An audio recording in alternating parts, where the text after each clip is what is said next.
also noticed that in Chris's opening remarks he talked about engaging with supporters. It's always difficult because in good times you always agree with each other and in difficult times you rarely agree with each other, but I would like to think that over the last few weeks or so, on every occasion I've been asked to engage with supporters, whatever the questions were going to be, I've engaged. I've engaged with all aspects of the supporter base.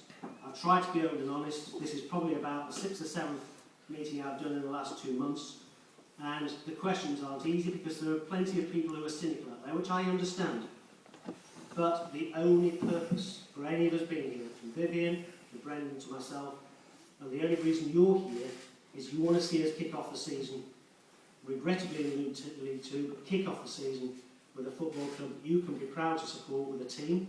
And we were going through today, and there were 10 of us today going, what do we have to do? We've got no training kit, the players are back next Monday. We've no players, the players are back next Monday. We've got a fixture on the 15th of July against Bristol City. We haven't got a team to play.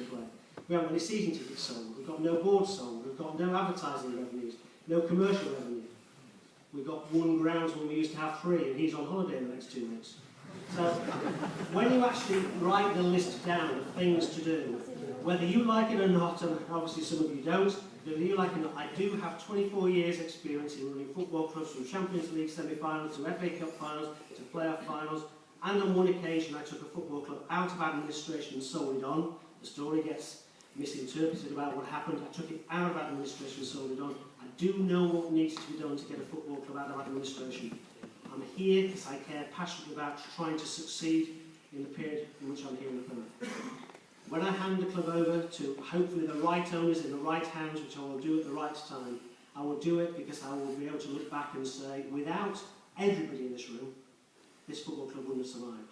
So I'm here for the right reasons. I care passionately. I'm not trying to wrestle something on the cheap. In fact, the downside of what I'm doing is I end up taking all the liability of this football club from the day that it transfers